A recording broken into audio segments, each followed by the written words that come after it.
Timóteo, capítulo 4. E nós vamos ler os versículos 6, 7 e 8.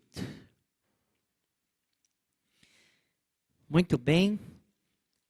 Se você estiver Filipenses, Colossenses, 1 Tessalonicenses, 2 Tessalonicenses, 1 Timóteo, 2 Timóteo, Tito, Filemon. Se você estiver por aí, você está perto. Se não, peça misericórdia a Deus. Acharam? Leio eu, mesmo os irmãos sentados, leio eu na versão século 21, que diz assim: quanto a mim, já estou sendo derramado como oferta de libação, e o tempo da minha partida está próximo. Combati o bom combate, terminei a carreira, guardei a fé. Desde agora a coroa da justiça me está reservada, a qual o Senhor, justo juiz, me dará naquele dia, e não somente a mim, mas a todos os que amarem a sua vinda. Queira Deus abençoar a sua palavra. Deixe a sua Bíblia aberta.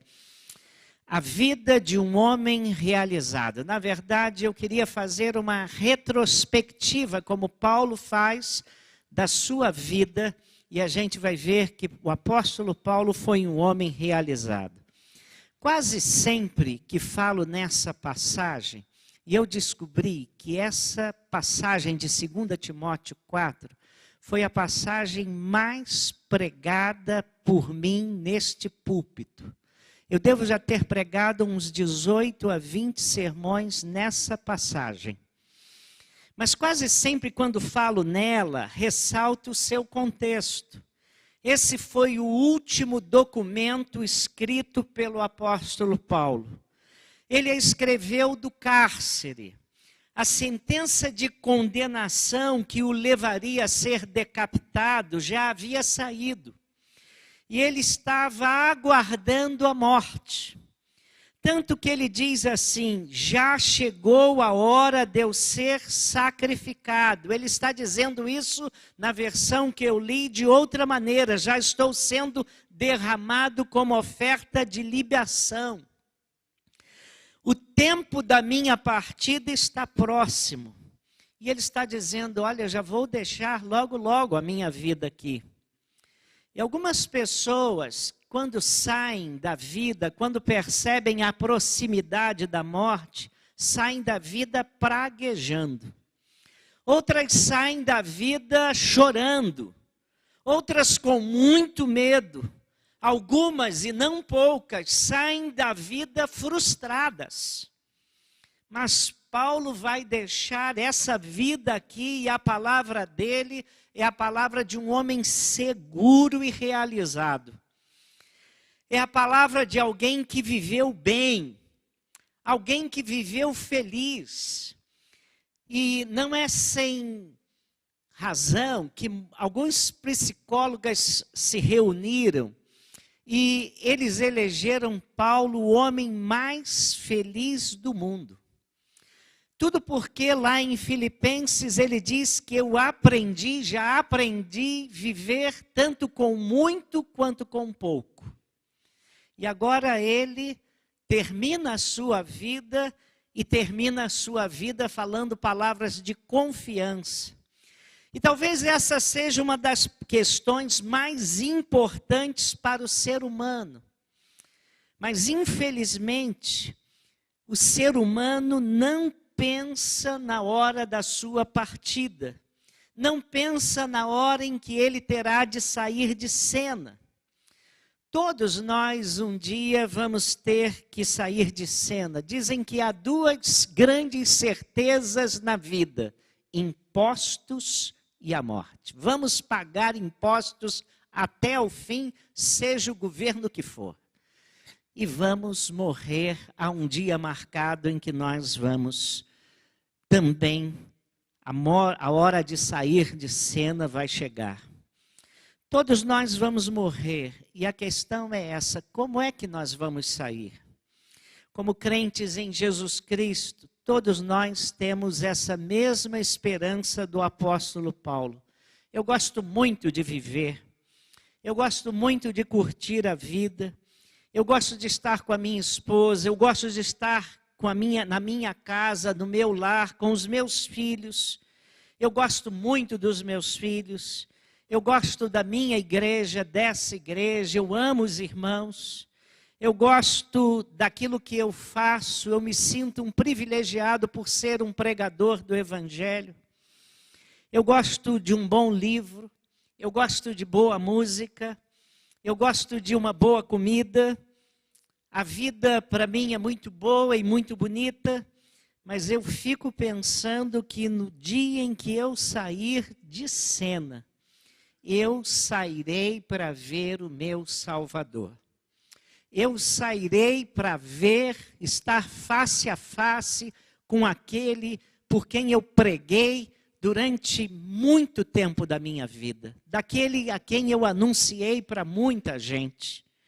Então eu fico pensando que todas essas coisas são muito boas aqui, mas elas vão ser muito pequenas diante do fato de eu estar face a face diante do meu Salvador.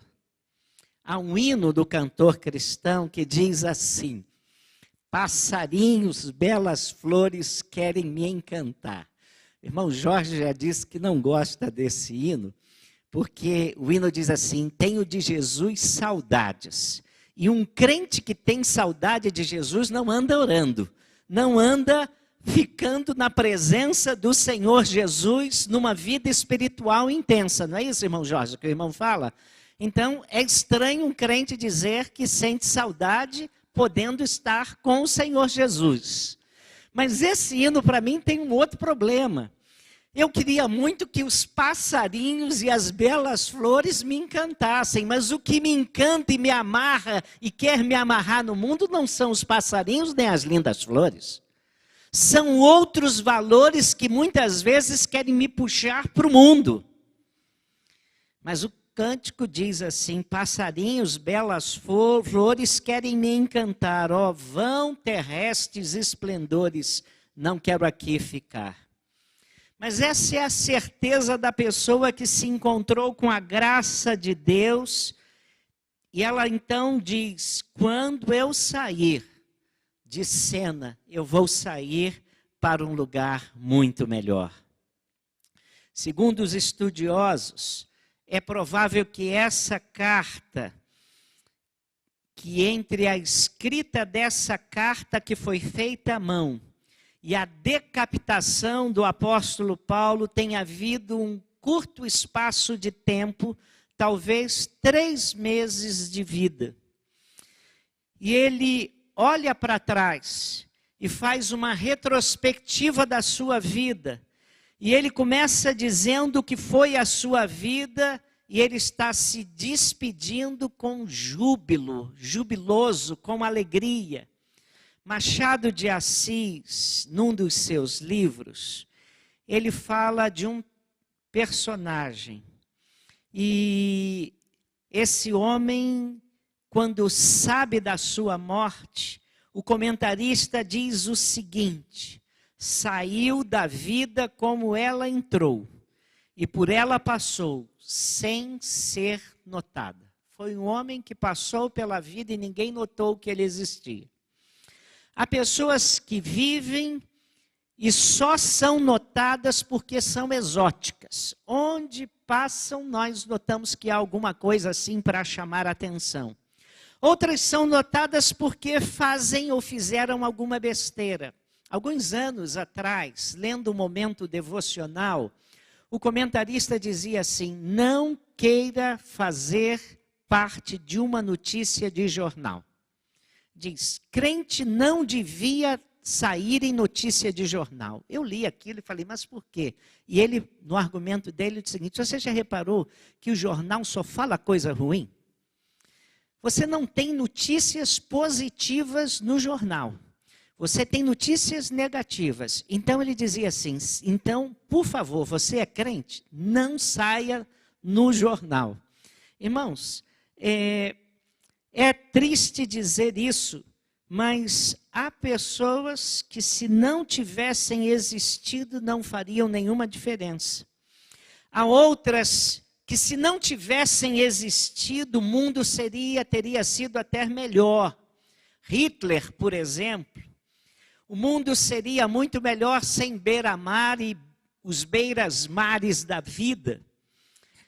E são tantos os patifes que marcam o mundo, e marcam o mundo para pior. Mas há pessoas que não são muito vistas no mundo, mas deixam marcas na vida das pessoas com quem elas convivem. Você deve conhecer pessoas assim. Elas não são notadas por um número grande, mas as pessoas com quem elas se relacionaram, elas as marcaram profundamente. Há aquelas cuja história não vai, as pessoas na história não tomarão conhecimento delas, mas muitas pessoas foram impactadas por elas. Então nós precisamos também fazer uma retrospectiva, e eu espero que ninguém morra amanhã. Aliás, eu desejo que vocês tenham uma vida ótima, uma vida longa. Mas vamos fazer também uma retrospectiva. Se você tivesse que olhar para trás e dizer o que foi da sua vida, o que você diria? Há capítulos de alguns livros da Bíblia, sobretudo lá no Pentateuco, que nós vamos estudar, que eles falam de genealogia. E esses capítulos dizem assim: fulano gerou filhos, nasceu, filho de fulano e cicrana, depois gerou filhos e filhas e depois morreu. E você vai lendo a genealogia, e são várias delas, e elas falam de muitas pessoas registradas na Bíblia, e tudo que se fala delas é isso. Filho de fulano, viveu tantos anos, depois gerou filhos e filhas e depois morreu. E aí vem um outro e eles dizem a mesma coisa. Depois outro e eles dizem a mesma coisa. E a única coisa que a gente fica sabendo sobre aquela pessoa é que o sujeito foi um bom reprodutor. O que nós vamos deixar aqui como legado? Que marcas nós vamos deixar? Se você fizesse uma retrospectiva da sua vida, como ela seria? Há pessoas que quando morrem o mundo fica mais pobre. Aqui está um homem que enriqueceu o mundo.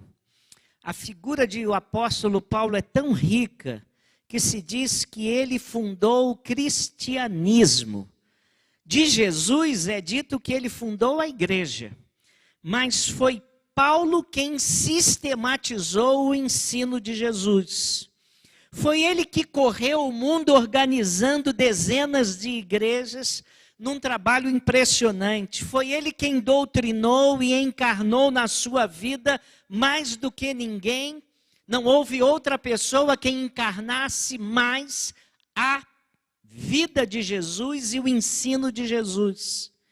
E as palavras dele em Gálatas 2:20 já comprovam isso. Ele disse assim: já estou crucificado com Cristo e vivo não mais eu, mas Cristo vive em mim. E ele então depois diz assim: sede meus imitadores como eu sou de Cristo. Uma pessoa, para dizer isso, tem que se garantir muito, irmãos. Paulo marcou a vida de milhares de pessoas na sua época, mas os seus escritos continuam marcando vidas de muitas pessoas. Tanto é assim que um dos nomes mais comuns no mundo é Paulo. Quantos aqui estão que se chamam Paulo? Caramba, não temos ninguém aqui. Uau, cadê? Só um aqui, lá na galeria. Temos algum? Olha, muito raro isso acontecer, hein? Aconteceu, temos só um. 2. Bom, irmão Paulo Pinto ali. Né? Mas, geralmente, quando eu pergunto isso a mais gente, Engraçado. Quantos aqui se chamam Judas? Herodes? Engraçado, ninguém se chama Judas Herodes. Um amigo meu colocou o nome de Herodes ao seu cachorro, não é? Fica aí a sugestão. Mas não é, irmãos, Paulo tornou-se um modelo de vida, marcou ao longo da história e tem sido fonte de inspiração para muitas pessoas. E esta sua segunda carta é um documento carinhoso e é o documento mais passional dele. Ele é alguém que está velho, ele sabe que vai sair de cena, vai passar o bastão para Timóteo, que é jovem e já o sucede, e Timóteo não o sucede nem em brilho, nem em capacidade ou em trabalho, mas foi alguém que deu continuidade ao seu ministério. Agora, nós temos então a retrospectiva de um homem tocado por Deus. Há 4 expressões nesse texto, e eu vou me agarrar a essas 4 expressões. Deixo no capítulo 6, no capítulo 4, versículo 7, ele diz assim: combati o bom combate. Há uma versão que diz assim: fiz o melhor que pude. Olha que bonito. Combati o bom combate. E foi traduzido numa linguagem mais moderna como fiz o melhor que pude. E fez mesmo. Você está fazendo o melhor que pode para Cristo ou está na igreja porque quer salvação, quer bênção, quer receber bênção de Deus? Você está fazendo o melhor que você pode? Aí a gente vai a Eclesiastes, capítulo 9, versículo 10, e Salomão diz: tudo que te vier às mãos para fazer, faze conforme as tuas forças. Não faça medianamente, não faça de uma maneira medíocre. Houve um professor, no meu tempo de seminário, aquele homem foi uma inspiração para a minha vida. Ele foi professor em pelo menos 3 disciplinas em anos distintos. E aquele homem marcou a minha vida. E eu nunca disse a ele o quanto ele foi importante para mim. No dia em que minha mãe morreu, ele foi ao culto em ação de graças pela minha mãe. E a sua esposa era uma amiga muito grande da minha mãe.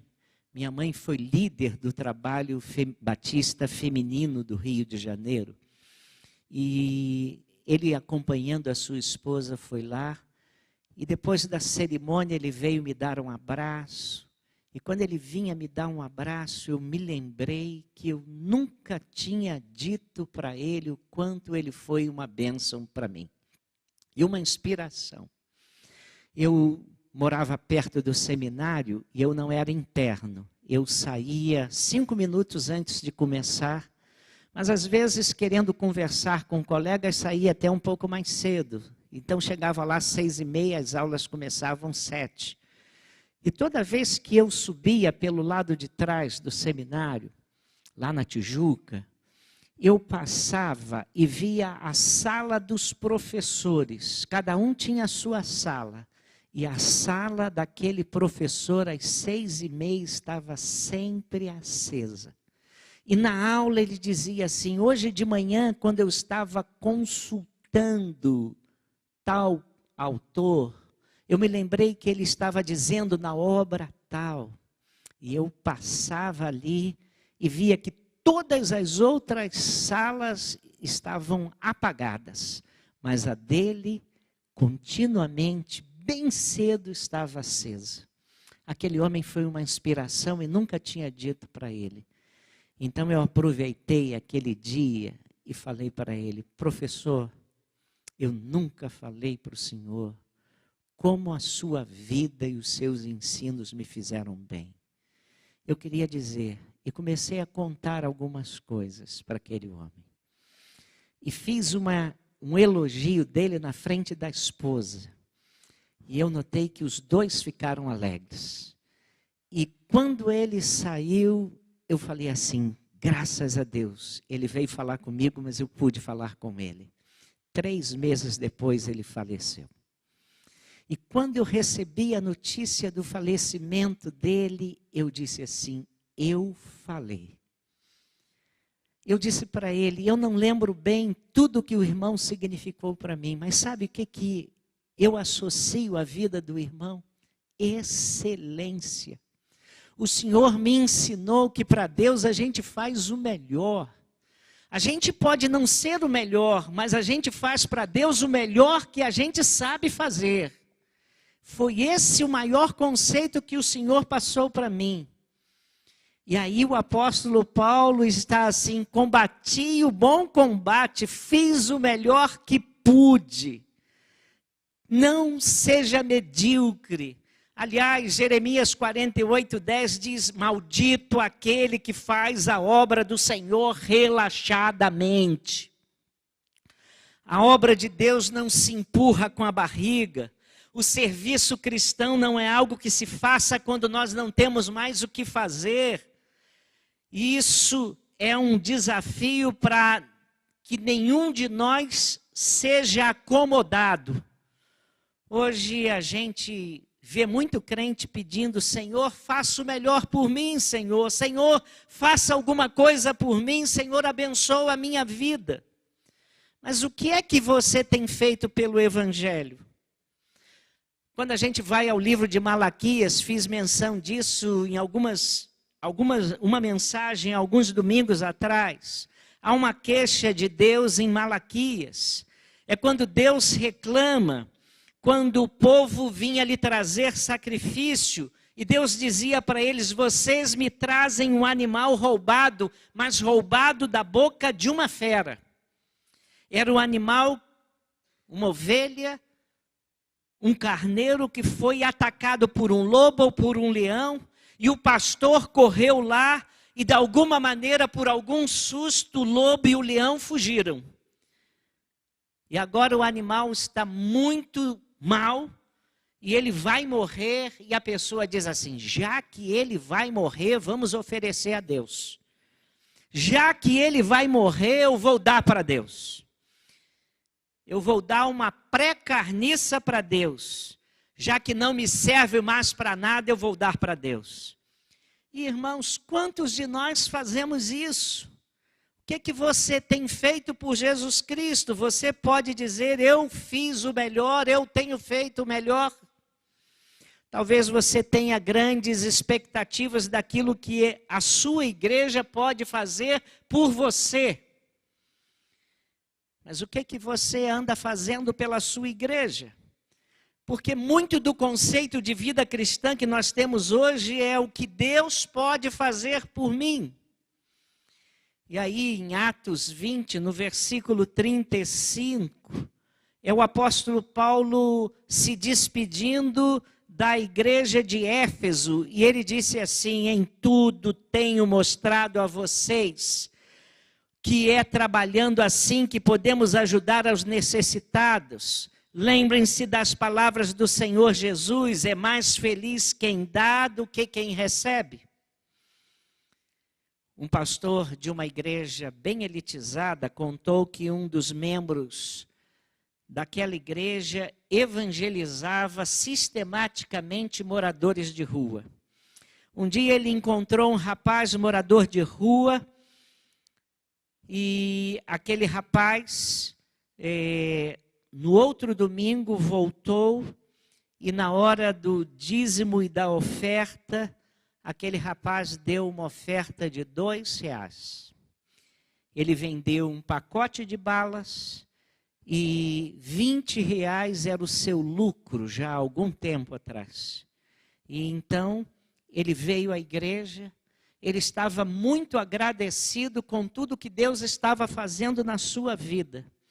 Mas ele veio à igreja, aquele rapaz de rua, para trazer o seu dízimo.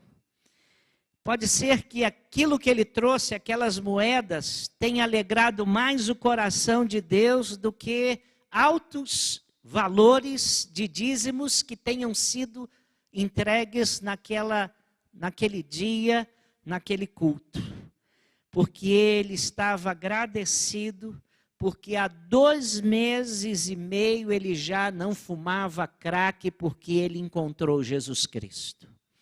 E assim, agora ele já não precisava dormir na rua, ele já podia dormir numa pensão, e ele então queria expressar gratidão a Deus. E você? Você tem gratidão a Deus no seu coração?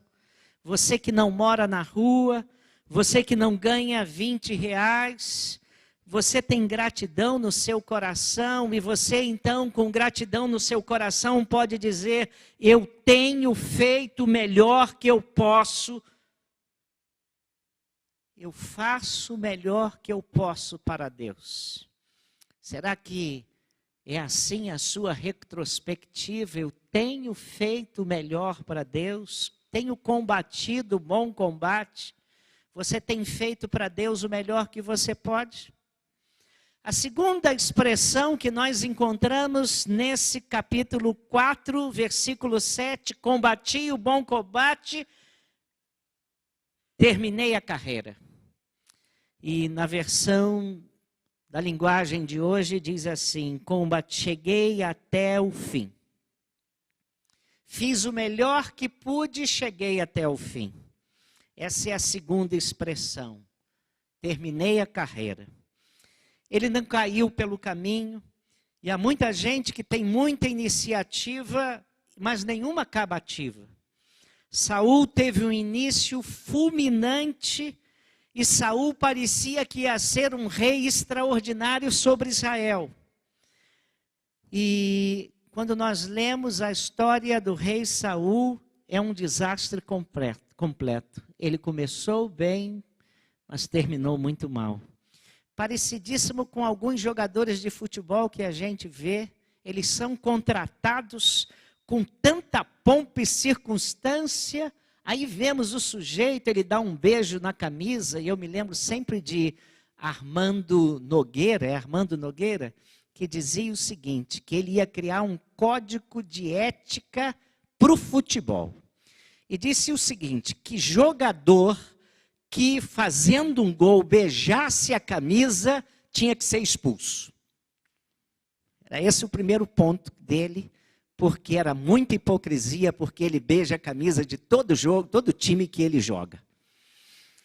Mas, voltando, alguns jogadores de futebol começam com tanta pompa e depois você não sabe, não ouve mais falar do sujeito, que o sujeito sumiu.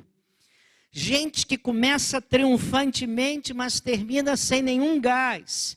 É a pessoa que vem para a igreja e dá uma profissão, um testemunho de fé extraordinário. Quando ele conta a sua experiência, todo mundo chora.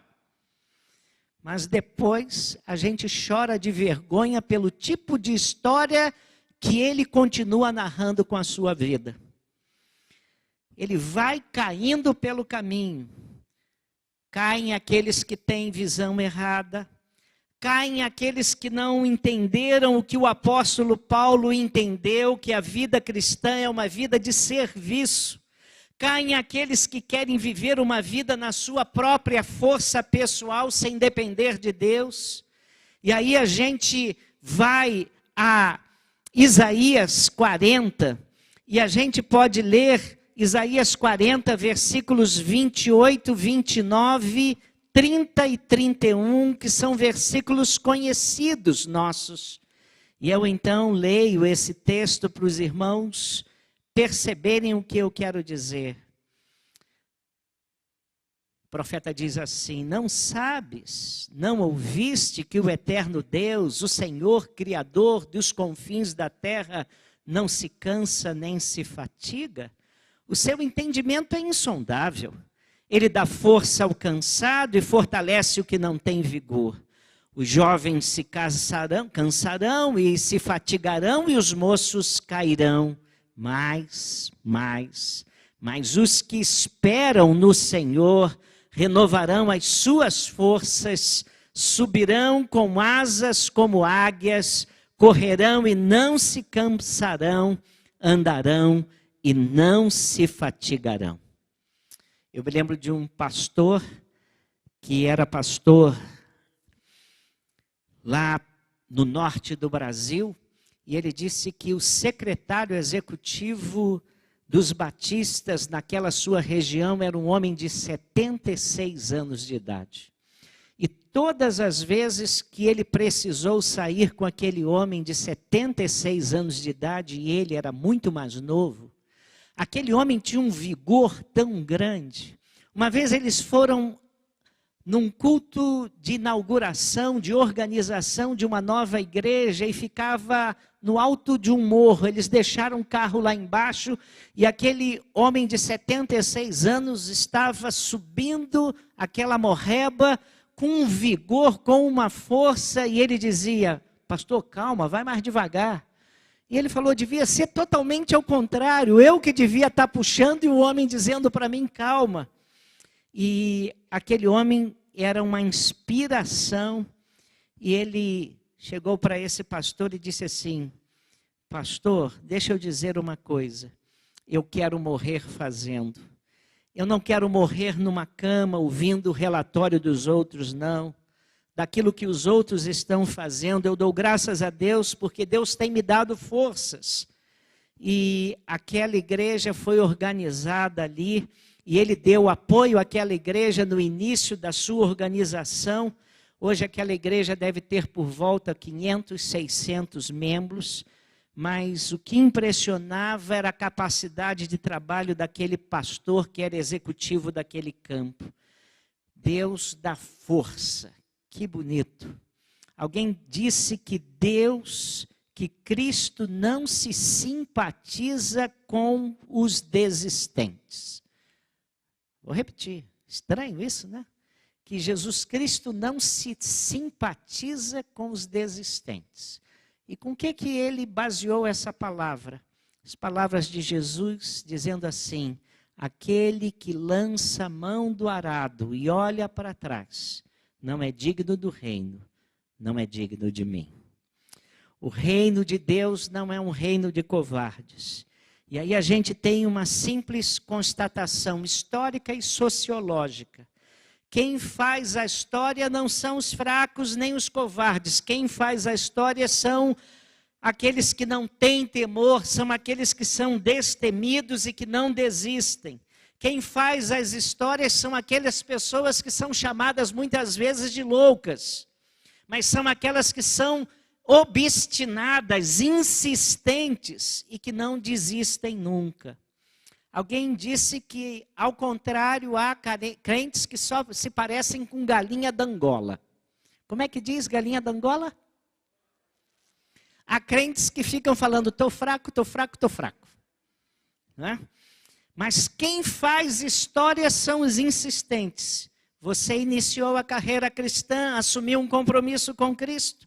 Não pare no meio do caminho. Fiz o melhor que pude na corrida, diz o apóstolo Paulo. Combati o bom combate. Cheguei ao fim. Terminei a carreira. Em terceiro lugar, ele diz uma terceira coisa da sua retrospectiva antes de ser decapitado: conservei a fé. Ele não abandonou a fé. Paulo não era um morto-vivo, não era um zumbi. Quando a gente vai à Bíblia e vai olhar as figuras que o apóstolo Paulo dá para a vida cristã, ele compara a vida cristã à vida de um guerreiro. Ele usa as figuras de um corredor, talvez pensando nos Jogos Olímpicos. Uma vez, falando aos crentes em Corinto, ele se compara a um boxeador.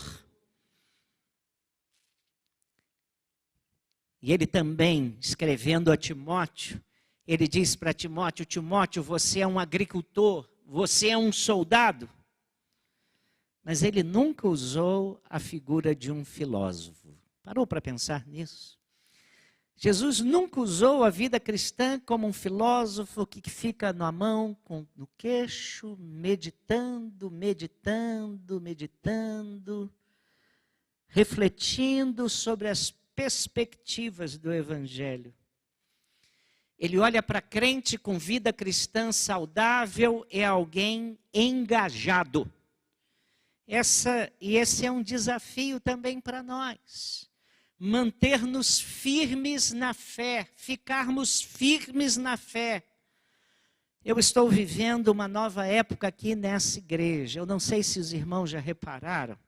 Quando eu cheguei aqui, eu cheguei dedicando ao Senhor crianças recém-nascidas. E eu estava dedicando ao Senhor. Agora estou fazendo o casamento delas. E estou dedicando ao Senhor os filhos delas. Né? Significa que eu estou ficando muito velho, irmãos. E eu tenho que começar a pensar que meu tempo de partida está próximo. Não é? Mas eu estou dizendo isso, irmãos, porque isso fala muito ao meu coração e mexe muito comigo. Algumas dessas pessoas que hoje estão trabalhando na igreja, eu tive o privilégio de batizá-las. E eu tenho uma ligação muito afetiva com essa gente. Pode não parecer, mas eu amo muito os irmãos. Eu amo muito essa igreja. Eu tenho uma dívida de gratidão muito grande com essa igreja. Eu me lembro que cheguei aqui nessa igreja e logo tive um AVC no tronco central do cérebro e um AVC hemorrágico. Era para eu morrer na hora. Eu tive o AVC pregando.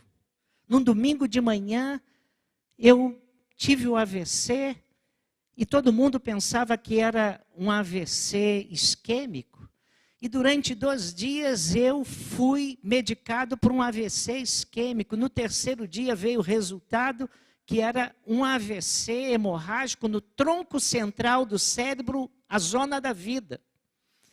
E os médicos perplexos não sabiam como eu estava vivo, como eu estava lúcido, mas a coisa mais maravilhosa, além dessa graça de Deus na minha vida, foi a maneira como essa igreja me tratou e como essa igreja cuidou da minha família.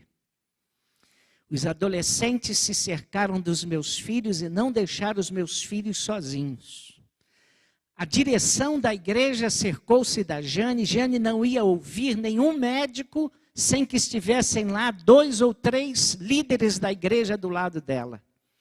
A igreja me deu, depois de eu ficar 2 meses de licença, com vencimento, a igreja disse assim: agora você vai tirar férias porque você estava na véspera de tirar férias.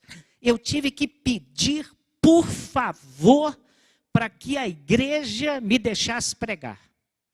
E aí eles consultaram o médico, consultaram toda coisa e deixaram pregar um domingo de manhã e depois um domingo à noite e sempre sabendo se eu estava bem. Mas o carinho dessa igreja, o amor dessa igreja, eu nunca esqueci e é uma dívida de gratidão que eu tenho que levar sempre. Então eu sou muito grato a Deus, aqui criei os meus filhos, casei-os, vi a mão de Deus sobre a minha família, tenho visto a mão de Deus sobre essa igreja. E há um pedaço de mim em tudo o que acontece nessa igreja hoje, irmãos. E eu não estou falando por orgulho, eu estou falando por gratidão. Mas eu vou dizer uma outra coisa. Não obstante tudo isso, eu sinto saudade dos crentes do passado. Daqueles crentes do passado para quem a igreja, o compromisso com Deus, que os levava a um compromisso com a igreja, aquilo era a coisa mais importante da vida deles. E o que me frustra é quando sinto que a igreja fica na periferia das emoções. Ah, pastor, quando a igreja não se envolve com a obra de Deus, como podia se envolver? Ah, pastor, mas igreja é uma coisa, Jesus Cristo é outra. Mas, meu irmão, a igreja é a parte visível do corpo de Cristo. E ninguém pode amar a Jesus Cristo e desprezar a sua igreja. Não existe isso. Não existe na Bíblia um crente cheio do Espírito Santo que não desenvolveu a sua fé com a igreja. Não existe no Novo Testamento um crente cheio do Espírito Santo afastado da igreja, apático ao ministério da igreja. Quem é de Cristo ama a igreja. Foi o que Jesus falou para Pedro. Amas-me? Então apacenta os meus ovelhas, minhas ovelhas, se envolve com as minhas ovelhas, cuida das minhas ovelhas. Você me ama, você vai me mostrar isso se envolvendo com a igreja de Jesus Cristo. E aí a gente vai para o Antigo Testamento. E no Antigo Testamento a gente tem pessoas assim também. Porque o salmista, ele diz no Salmo 84, eu prefiro passar um dia na casa do Senhor do que 1000 em outro lugar. E a gente, em contrapartida, que pensa que a vida cristã é uma passagem de primeira classe pelo mundo, gente que diz assim, eu vou seguir a Cristo porque eu preciso e quero ser abençoado. Um pregador chamou isso de bênção tite. É a pessoa que é atacada por uma inflamação no desejo de ser abençoada. Mas vida cristã é compromisso, é um engajamento, um alistamento. E aí, no fim da vida, você diz assim, combati o bom combate, acabei a carreira. As cartas de Paulo transbordam de paixão. Nós estamos diante de um homem que está para morrer, mas ele está transbordante por esta paixão. Ele chega e diz, agora vivo não mais eu, mas Cristo vive em mim. Paulo não se engajou porque tinha que cumprir um voto moral. Eu dei a minha palavra e as pessoas vão dizer alguma coisa. Ele se engajou porque amava Jesus. Você conserva a sua fé. Você conserva a sua paixão, você conserva a sua dedicação, você conserva o seu amor a Jesus. E por último, irmãos, combati o bom combate, acabei a carreira e guardei a fé. Você tem guardado a sua fé? A quarta e última expressão, ele diz assim, deixa eu voltar para o texto aqui. Está me esperando o prêmio da vitória. Diz isso lá o versículo na linguagem de hoje. Mas em 2 Timóteo 4, no versículo tradicional é assim. Desde agora a coroa da justiça me está reservada, a qual o Senhor justo juiz me dará naquele dia, e não somente a mim, mas a todos os que amarem a sua vinda. Esse prêmio é dado para quem vive uma vida dedicada ao Senhor. O prêmio que o Senhor, justo juiz, me dará naquele dia, e não somente a mim, mas a todos que esperam com amor a sua vinda, diz uma versão. Esse prêmio não é riqueza, o prêmio é galardão, é o maior prêmio que um cristão pode ter. O maior prêmio que um crente pode ter é no dia do juízo, eu e você diante do trono de Deus ouvirmos estas palavras de Jesus. Bem-estar, servo bom e fiel, entra no gozo do teu Senhor. No dia do juízo, você vai ouvir isso. É a vida com Jesus, o prêmio que o Senhor, justo juiz, nos dará naquele dia. E não somente a mim, mas a todos os que aguardam a sua vinda. A igreja contemporânea se esqueceu do céu, reparou isso? Você vai ao cantor cristão, vou ficar só entre os batistas.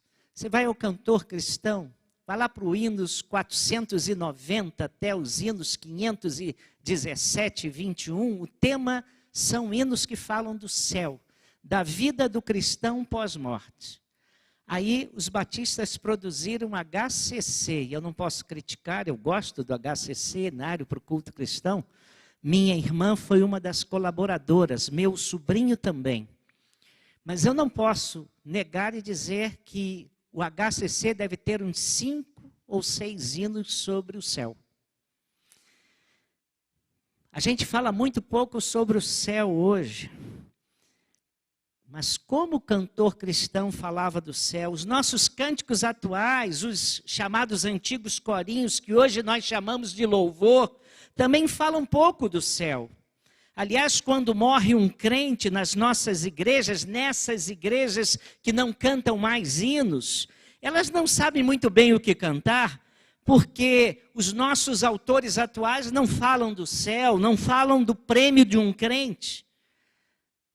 Nós parece que nos esquecemos que nós somos peregrinos e estamos de passagem nesse mundo, e parece que nós nos aterramos por completos e apaixonados pelo mundo, fincamos nossas estacas aqui. Houve uma senhora, uma irmã da nossa igreja, que pediu que eu indicasse alguns livros para o seu crescimento espiritual. Então eu indiquei alguns livros e ela foi comprando. E foi muito bonito, porque ela me disse assim: pastor, eu quero conhecer mais de Jesus, porque finalmente eu estou aposentada e eu descobri que eu preciso conhecer mais de Jesus, porque é com Ele que eu vou morar toda a eternidade. E se eu vou passar toda a minha eternidade com Ele, eu preciso saber muito mais dele. Você se casaria no escuro com alguém que lhe dissesse: olha, oi, vamos nos casar? Alguns doidos que fazem isso. E você só faria isso se estivesse muito a perigo. Mas eu suponho que você não esteja a perigo. Eu acho que você, no mínimo, ia gostar de saber quem era aquela pessoa. E quando a gente já sabe quem já é difícil, imagina casar no escuro. Nós vamos passar toda a nossa eternidade com Jesus. E a vida eterna é esta.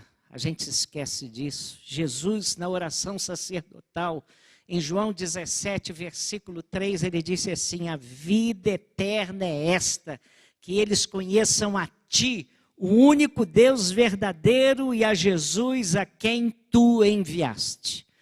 Nós tínhamos um professor de hebraico no nosso seminário teológico batista em Queluz, na cidade de Queluz, na grande Lisboa, e ele virava para os seus alunos e dizia assim: eu tenho uma novidade para vocês. Qual a novidade, professor? O céu é uma grande biblioteca. E aí eles não gostaram muito. Falou: é a biblioteca que nós vamos conhecer Jesus. Que nós sabemos dele, por enquanto basta. Ele é o Filho de Deus. Ele é o Criador de todas as coisas. É o Deus feito homem. É o Criador da igreja. É aquele que nos sustenta e nos mantém de pé. É aquele que deu a vida por nós no Calvário. Mas como será bom quando nós conhecermos mais e mais dele? E como será bom quando nós chegarmos diante dele e ouvirmos: servo bom e fiel, entra no gozo do teu Senhor. E como é bom pensar nisso, então ouvir a voz do céu que disse: escreva isso. Felizes as pessoas que desde agora morrem no serviço do Senhor. Sim, isto é verdade, responde o Espírito de Deus. Elas descansarão do seu duro trabalho, porque levarão consigo o resultado do seu duro serviço. Apocalipse 14, 13, na linguagem de hoje. E eu não sei se os irmãos prestaram atenção. É um diálogo entre Deus Pai e Deus Espírito Santo. Eles estão fazendo uma espécie de dueto. Deus Pai diz assim: escreva isso aí, felizes as pessoas que desde agora morrem no Senhor. E aí Deus Espírito Santo diz assim: sim, isto é verdade. Que coisa maravilhosa.